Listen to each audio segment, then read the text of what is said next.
Assessore Boris Bottega, siete riusciti nell'impresa di rimettere a nuovo la scuola senza demolirla? Sì, dopo 10 giorni che io sono qua in cantiere ininterrottamente, siamo riusciti nell'intento.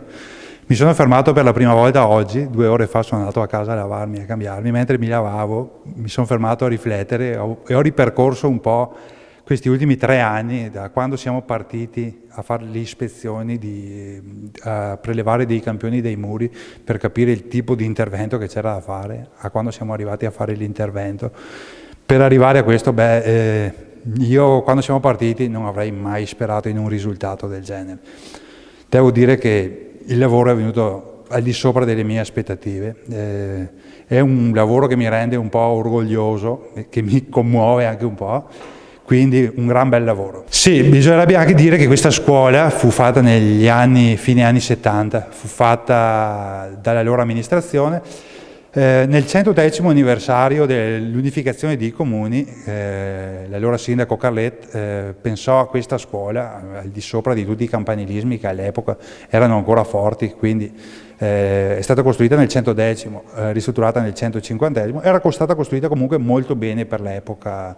Dopo la normativa purtroppo si è ristretta con gli eventi dell'Aquila e quindi qui non eravamo più adeguati alla norma sismica. Qualche anno fa alcuni volontari, tra le quali anche delle maestre in pensione, maestre che avevano lavorato nelle vecchie scuole di Lago e di Revine, avendo questo materiale in giro per i magazzini, un po' sparpagliato qua e là, hanno pensato di raggrupparlo e di creare un'aula, una parte museale per raccontare quello che erano le nostre scuole, la scuola di Lago e la scuola di Revine. Qui abbiamo anche delle fotografie che ancora non sono state appese ai muri, che ritraggono le scuole di Revine e le scuole di Lago.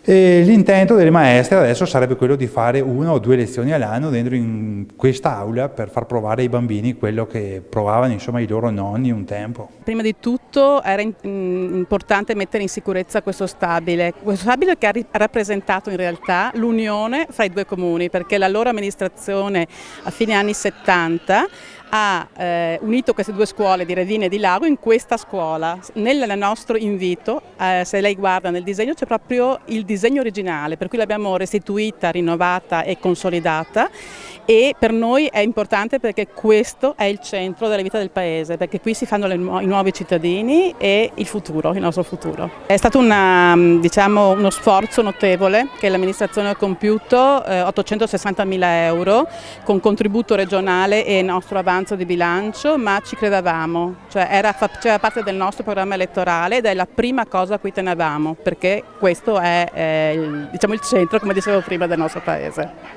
Tra l'altro questa scuola offre un panorama bellissimo, per gli studenti sarà ancora più facile studiare in un ambiente così bello, così curato. Sì, anche in questo devo dire che chi ha avuto l'idea allora di fare la scuola qui ha veramente scelto un luogo incantato, per cui adesso anche contemplando i laghi credo che i bambini riusciranno a recepire l'importanza dell'ambiente, della cura dell'ambiente e del patrimonio grande che noi abbiamo qui in questo posto e che va salvaguardato.